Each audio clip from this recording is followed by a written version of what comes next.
தமிழக தேர்தல் களம் தற்பொழுது சூடு பிடித்திருக்கிறது. நாளைய தினத்தோடு தமிழக சட்டமன்ற தேர்தலுக்கான பிரசார பணிகள் நிறைவுக்கு வருகிறது. தற்போது மிகவும் பரபரப்பாக பிரசார பணிகள் முன்னெடுக்கப்பட்டு வருகின்றன. இந்த முறை தமிழக சட்டமன்ற தேர்தல் முக்கியத்துவம் வாய்ந்த ஒரு தேர்தலாக பார்க்கப்படுகிறது. அதற்கு முக்கியமான காரணம், இம்முறை தமிழக வெற்றி கழகம் என்ற ஒரு கட்சி போட்டியிடுகின்றது. அந்த கட்சி மிக முன்னணி நடிகராக இருக்கக்கூடிய விஜய் தலைமையிலான கட்சி. இதன் காரணமாகவே தமிழகத்தின் பக்கம் எல்லோருடைய பார்வையும் குவிந்திருக்கிறது என்று கூட சொல்லலாம். ஆனால் அவரால் வெற்றியடைந்து தமிழக முதல்வராக மாற முடியுமா என்பதையெல்லாம் பொறுத்திருந்துதான் பார்க்க வேண்டியிருக்கிறது. காரணம், இதுவரையிலும் தமிழகத்தில் மாறி மாறி ஆட்சி அமைத்த கட்சிகளாக திராவிட முன்னேற்ற கழக கூட்டணி அல்லது திராவிட முன்னேற்ற கழகம் அல்லது அண்ணா திராவிட முன்னேற்ற கழகம் அல்லது அந்த கூட்டணியே மாறி மாறி ஆட்சி அமைத்து வந்திருக்கிறது. மாறாக அவ்வப்போது புதிய புதிய கட்சிகள் ஆரம்பிக்கப்பட்டாலும் கூட காலப்போக்கில் அந்த கட்சிகள் இல்லாமல் போயிருக்கின்றன. அல்லது இந்த இரண்டு கூட்டணிகளில் ஏதாவது ஒரு கூட்டணியோடு அந்த கட்சிகள் சங்கமித்திருக்கின்றன. இதுதான் தமிழகத்தின் வரலாறு. இதை விரிவாக கூறினால், தமிழகத்தை பொறுத்தவரையில் அண்ணா திராவிட முன்னேற்ற கழகம், திராவிட முன்னேற்ற கழகம் ஆகிய இரண்டு கட்சிகளின் மிக முக்கிய தலைவர்களாக பார்க்கப்பட்டவர்கள் திமுகவினுடைய தலைவர் முன்னாள் முதலமைச்சர் காலம் சென்ற கலைஞர் கருணாநிதி. அதே போன்று அண்ணா திராவிட முன்னேற்ற கழகத்தினுடைய தலைவர் மற்றும் முன்னாள் முதலமைச்சர் செல்வி ஜெயலலிதா.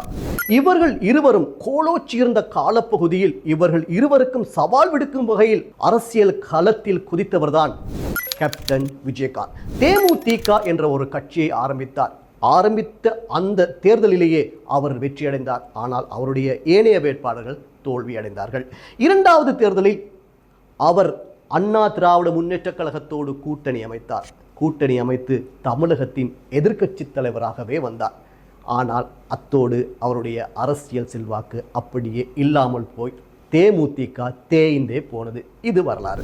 அதற்கு பிறகு நடிகர் கமல்ஹாசன் மக்கள் நீதி மையம் என்ற ஒரு கட்சியை ஆரம்பித்தார். திமுகவுக்கு எதிராக கடுமையாக பிரசாரம் செய்தார். டோர்ச் லைட் மூலமாக தொலைக்காட்சி பெட்டியை உடைத்தார். இப்படியெல்லாம் பிரசாரம் செய்த அவர் திமுகவோடு கூட்டணி வைத்துக் கொண்டார். இப்படிதான் தமிழக அரசியல் களம் தொடர்ச்சியாக இருந்து வந்திருக்கிறது. இதுதான் தமிழகத்தின் வரலாறு. இப்படியான நேரத்தில் தான் முன்னணி நடிகராக இருக்கக்கூடிய விஜய் தாவேகா என்ற ஒரு கட்சியை ஆரம்பித்து முதல் முறையாக சட்டமன்றத்தில் போட்டியிடுகின்றார். ஆனால் கமல்ஹாசன் மற்றும் விஜயகாந்த் ஆகிய இருவரை விட அதிக செல்வாக்குமிக்க ஒருவராக தற்பொழுது விஜய் கருதப்படுகின்றார். ஆனால் அந்த செல்வாக்கு வாக்குகளாக மாறி ஆட்சி மாற்றத்தை ஏற்படுத்துமா என்ற கேள்வி எழுந்திருக்கிறது.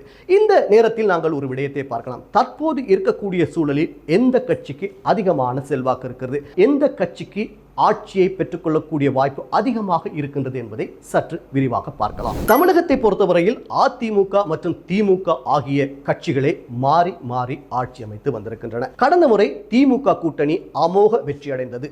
அந்த கட்சி மீண்டும் ஆட்சியை எப்படியாவது தக்க வைத்துக் கொள்ள வேண்டும் என்ற முனைப்பில் போட்டியிடுகின்றது. அதே போன்று அந்த கூட்டணியையும் பலமாக வைத்திருக்கின்றது.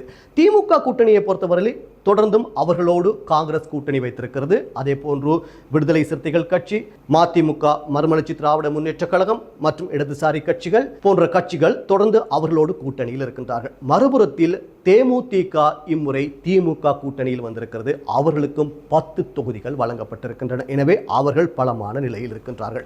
மறுபுறத்திலே எதிர்க்கட்சியாக இருக்கக்கூடிய அகில இந்திய அண்ணா திராவிட முன்னேற்ற கழகம் எடப்பாடி பழனிசாமி தலைமையில் போட்டியிடுகின்றது. அவர்கள் பாரதிய ஜனதா கட்சியோடு கூட்டணி வைத்திருக்கின்றார்கள். அவர்களோடு பாமக, அதாவது பாட்டாளி மக்கள் கட்சி மற்றும் அம்மா மக்கள் முன்னேற்ற கழகம் போன்ற கட்சிகள் கூட்டணியில் இருக்கின்றார்கள். எனவே அவர்களும் எப்படியாவது திமுகவை வீழ்த்திவிட்டு ஆட்சியை பிடிக்க வேண்டும் என்ற முனைப்பில் போட்டியிடுகின்றார்கள். இந்த இரண்டு கட்சிகளுக்கு மாற்றாக தமிழக வெற்றி கழகம் அமையுமா என்ற கேள்வி காணப்படுகின்றது. அந்த அளவுக்கு விஜய் செல்லக்கூடிய கூட்டங்களுக்கு பெருந்திரளான மக்கள் வருகை தந்து கொண்டிருக்கின்றார்கள்.